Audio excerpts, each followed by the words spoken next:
अगर आप ये सुन रहे हैं तो शायद आपके मन में कहीं ना कहीं ये सवाल जरूर उठा होगा, क्या जिंदगी इससे बेहतर हो सकती है? और मैं आपको यकीन दिलाना चाहता हूं, हाँ, हो सकती है। ये कोई साधारण किताब की समरी नहीं है। ये आवाज, ये शब्द आपके भीतर एक ऐसी उम्मीद जगाने आए हैं जिसे शायद वक्त ने दबा दिया था। Why has nobody told me this before? इस किताब की लेखिका है डॉक्टर जूली स्मिथ, जो एक जानी मानी क्लिनिकल साइकोलॉजिस्ट है। उन्होंने इस किताब में वो सारी बातें रखी है जो हमें बचपन से अब तक कभी किसी ने खुलकर नहीं बताई, और जो जानना हमारी जिंदगी बदल सकता है। अगर आप खुद को टूटता महसूस करते हैं, अगर आपकी सोच कभी आपका सबसे बड़ा दुश्मन बन जाती है, अगर आपको लगता है कि आपकी भावनाएं आपके नियंत्रण से बाहर हो गई हैं, तो यकीन मानिए, ये समरी आपके लिए एक नई शुरुआत बन सकती है।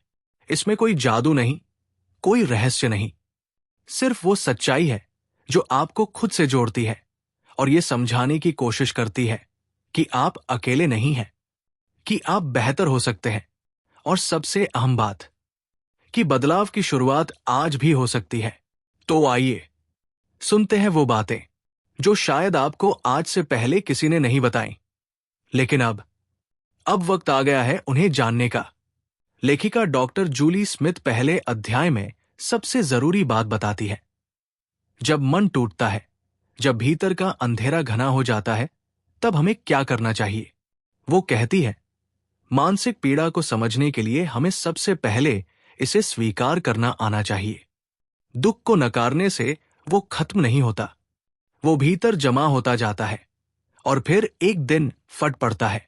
हम अक्सर सोचते हैं कि हमें हमेशा ठीक रहना चाहिए, हमेशा खुश, हमेशा पॉजिटिव, लेकिन यही सोच हमें थका देती है। लेखिका बताती है कि इंसानी मन का उतार चढ़ाव बिल्कुल वैसा ही है जैसे मौसम। जैसे हर दिन धूप नहीं होती, वैसे ही हर दिन भीतर रोशनी नहीं हो सकती, और ये ठीक है। वो कहती है, जब आप उदास होते हैं तो आप टूटा हुआ नहीं है, आप बस एक इंसान हैं जो एक कठिन दौर से गुजर रहा है। इस दौर में आपको सबसे पहले खुद से लड़ना बंद करना है, अपने मन की सुनना है, उसे महसूस करना है जैसे कोई अपना दुख कह रहा हो, और आपको बस उसे समझना है। लेखिका समझाती है कि कैसे हमारा दिमाग जब थका हुआ या भावनात्मक रूप से थक चुका होता है, तो वो हमारी सोच को भी गलत ढंग से पेश करता है। जैसे, मैं किसी काम का नहीं हूं, सब बर्बाद हो गया है, मेरे साथ ही ऐसा क्यों होता है। ये सोचे हकीकत नहीं होती, ये हमारे मन की थकान होती है, और इसी थकान को पहचानना पहला कदम है। ऐसे समय में वो एक बेहद आसान लेकिन ताकतवर तरीका सुझाती है, डेली मूड लॉग। हर दिन सिर्फ 2 मिनट निकालिए और लिखिए कि आज आप कैसा महसूस कर रहे हैं, बिना जज किए, बस लिखिए।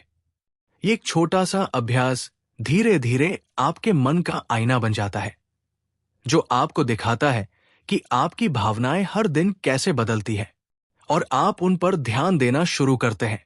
ये अध्याय ये सिखाता है कि बदलाव की शुरुआत तब होती है जब हम अपनी भावनाओं को जगह देते हैं, दबाते नहीं।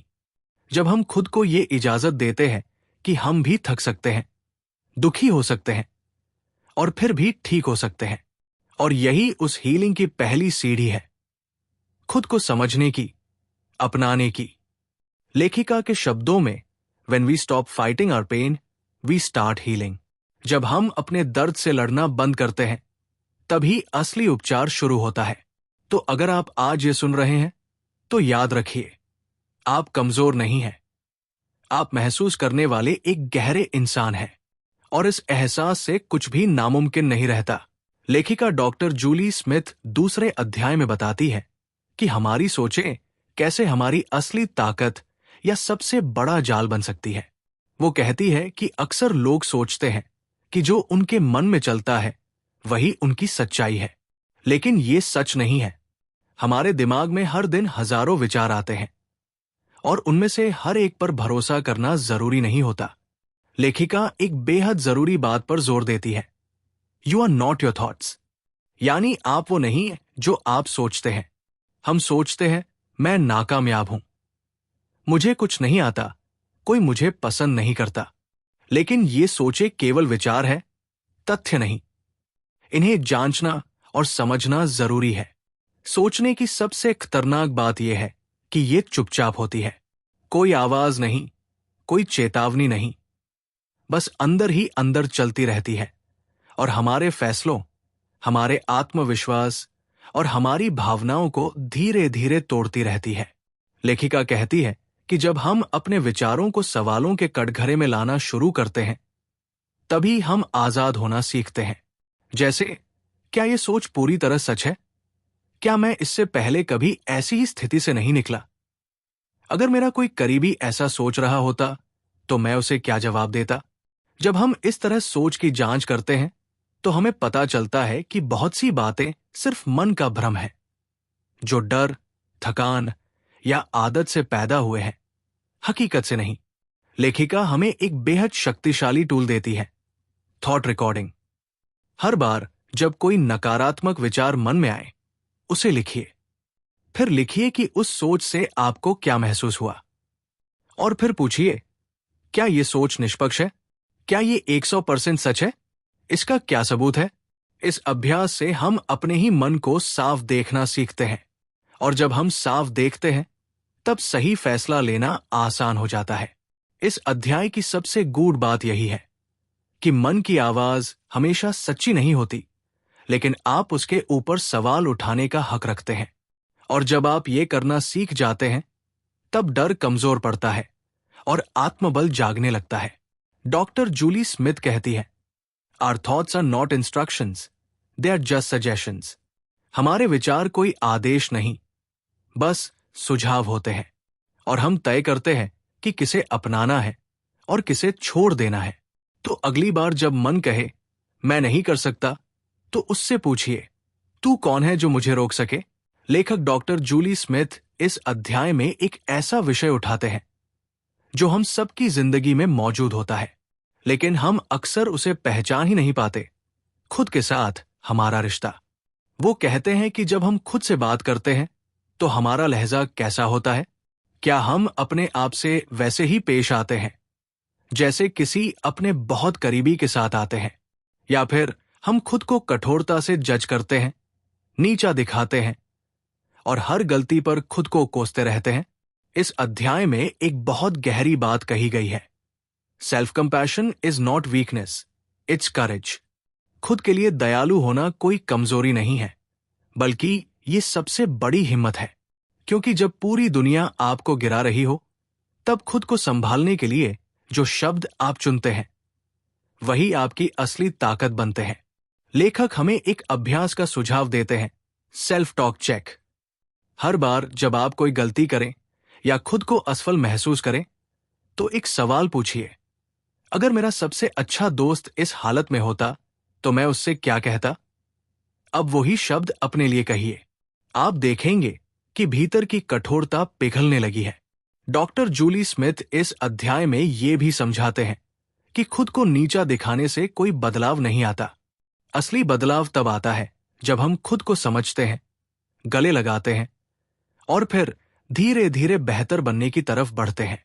वो याद दिलाते हैं कि जब भी आप खुद से कहें, मैं अच्छा नहीं हूं, मुझसे नहीं होगा, मैं दूसरों जितना काबिल नहीं हूं, तो उस सोच को पकड़िए और उसे बदलिए, क्योंकि आप जैसे हैं वैसे ही पूरी तरह से काबिल है। इस अध्याय के अंत में एक सवाल छूटता है जो हमें सोचने पर मजबूर करता है। अगर आप खुद से वैसा ही व्यवहार करें जैसा किसी अपने से करते हैं, तो आपकी जिंदगी कितनी बदल जाएगी? अब आप बताइए, क्या आप अगला अध्याय सुनने के लिए तैयार हैं, जहां हम बात करेंगे भावनात्मक दर्द से बाहर निकलने के रास्तों की? और हां, अगर आपने कभी खुद को बहुत कठोरता से जज किया है या इस अध्याय ने आपके अंदर कुछ हिला दिया है, तो कमेंट में बस इतना लिखिए, अब मैं खुद का साथ नहीं छोड़ूंगा। आपके शब्द आपकी शुरुआत हो सकते हैं। लेखिका इस अध्याय में बताती है कि मानसिक स्वास्थ्य को बेहतर बनाना किसी एक बड़ी कोशिश से नहीं, बल्कि हमारी छोटी छोटी आदतों से होता है। अक्सर हम सोचते हैं कि जब कोई बड़ी परेशानी आएगी तभी हमें खुद को संभालना होगा। लेकिन सच ये है कि हम हर दिन, हर पल उस मुश्किल का सामना कर रहे होते हैं। कभी थोड़ा तनाव, कभी चिंता, कभी अपने आप से असंतोष। लेखिका कहती है कि माइंडसेट अचानक नहीं बदलता और कोई भी मानसिक रूप से मजबूत इंसान एक रात में ऐसा नहीं बनता। ये सब कुछ उन चुपचाप किए गए छोटे छोटे कामों से आता है जिन्हें हम शायद अहमियत भी नहीं देते। जैसे सुबह उठकर बिस्तर ठीक करना, दिन की शुरुआत में 2 मिनट गहरी सांसें लेना, या किसी पॉजिटिव सोच को जोर से बोलना। डॉक्टर जूली स्मिथ समझाती है कि हमारी आदतें ही हमारी जिंदगी का आकार तय करती है, और जब हम बुरी आदतों को छोड़ने और अच्छी आदतों को अपनाने की बात करते हैं तो दिक्कत यह होती है कि हम एकदम परफेक्ट बनने की कोशिश करने लगते हैं। लेकिन असल जादू तब होता है जब हम रोज थोड़ा थोड़ा बेहतर बनने की सोच रखते हैं, सिर्फ 1%। लेखिका इस अध्याय में एक बेहद महत्वपूर्ण बात बताती है। Self care isn't a luxury, it's a responsibility. यानी आत्म देखभाल कोई लग्जरी नहीं, ये हमारी जिम्मेदारी है, और इसकी शुरुआत अपने रूटीन से होती है। अगर आप हर दिन के छोटे फैसलों को सही दिशा में ले जाएं, जैसे आज मैं 10 मिनट तेज चलूंगा, आज मैं फोन की बजाय अपने आप से बातें करूंगा, तो यही छोटी छोटी चीजें मिलकर आपको मानसिक रूप से मजबूत बनाती है।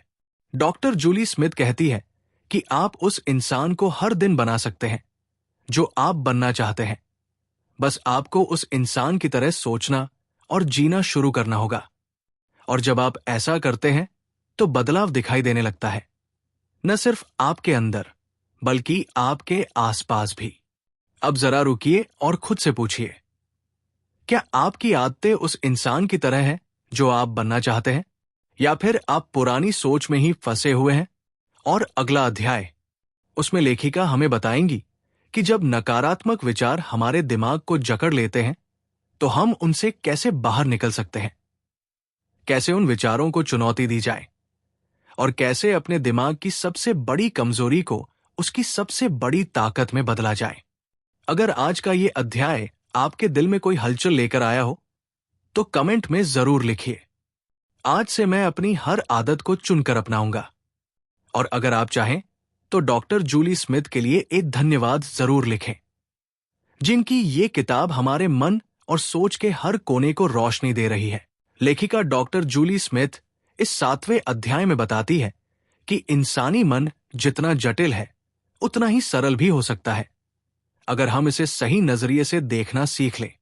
कई बार हम खुद को एक ऐसे दिमाग के साथ जीते हुए पाते हैं जो लगातार हमारी आलोचना करता है, हर बात में खोट निकालता है और हर नई कोशिश से पहले हार मानने का डर पैदा करता है। हम सोचते हैं कि शायद हमारे साथ ही कुछ गड़बड़ है, लेकिन जूली स्मिथ कहती है, नहीं, ऐसा नहीं है। ये हमारे सोचने के तरीके का असर है जिसे बदला जा सकता है। वो बताती है कि जब कोई इंसान लगातार नेगेटिव सोचों में उलझा रहता है तो उसका दिमाग एक ऐसे फिल्टर की तरह काम करने लगता है जो हर अच्छी बात को नजरअंदाज कर देता है और सिर्फ वो देखता है जो डर पैदा करता है, असुरक्षा देता है या आत्मसंदेह को बढ़ाता है। ये फिल्टर धीरे धीरे हमारी पहचान बन जाता है, लेकिन सच तो ये है कि वो हमारी पहचान नहीं, बस हमारी सोच का एक अभ्यास है जिसे बदला जा सकता है। डॉक्टर जूली स्मिथ कहती है कि हमारी सबसे बड़ी ताकत यह है कि हम अपनी सोच को चुनौती दे सकते हैं। हम खुद से सवाल पूछ सकते हैं, क्या मैं जो सोच रहा हूं वो तर्कसंगत है? क्या मेरे पास इसके समर्थन में ठोस सबूत है, या ये सिर्फ एक पुरानी आदत है? और यहीं से बदलाव की शुरुआत होती है। लेखिका ये भी स्पष्ट करती है कि पॉजिटिव सोच का मतलब ये नहीं कि हम बुरे अनुभवों को नकारें या तकलीफों को नजरअंदाज करें। इसका अर्थ है हमें अपने विचारों के प्रति जागरूक होना चाहिए। हमें यह पहचानना चाहिए कि कौन से विचार हमारी मदद कर रहे हैं और कौन से हमें रोक रहे हैं। इस अध्याय में डॉक्टर जूली स्मिथ एक गहरा लेकिन बेहद असरदार अभ्यास साझा करती है, विचारों को नाम देना। जब कोई नेगेटिव सोच बार बार आए, जैसे मैं कभी सफल नहीं हो पाऊंगा तो उसे एक नाम दे दो, जैसे पुरानी डरावनी कहानी। जब हम किसी सोच को पहचानते हैं और उसे नाम देते हैं, तो हम उसमें उलझते नहीं, हम उसे देखने लगते हैं। और यही जागरूकता हमें उस सोच से अलग करती है। जब आप अगली बार खुद से कहें, मुझसे नहीं होगा, तो खुद से पूछें, क्या ये मेरी सोच है या मेरी सच्चाई? क्योंकि सोचें बदल सकती है, लेकिन सच्चाई, वो आपके भीतर की ताकत से बनती है। लेखिका इस बात पर जोर देती है कि आत्मकरुणा यानी सेल्फ कंपैशन कमजोरी नहीं है, ये सबसे गहरा साहस है। जब हम खुद के साथ सख्ती छोड़कर नरमी बरतना शुरू करते हैं, तभी हम अपने दिमाग को ठीक करने लगते हैं। ये तब होता है जब हम कह पाते हैं, हाँ, मैं अभी पूरी तरह ठीक नहीं हूं, लेकिन मैं ठीक हो सकता हूं, मैं कोशिश कर सकता हूं। अब जरा रुकिए और खुद से एक सवाल पूछिए, क्या मैं अपने विचारों का गुलाम बन चुका हूं, या अब मैं उन्हें पहचान कर उनसे आजाद होना चाहता हूं?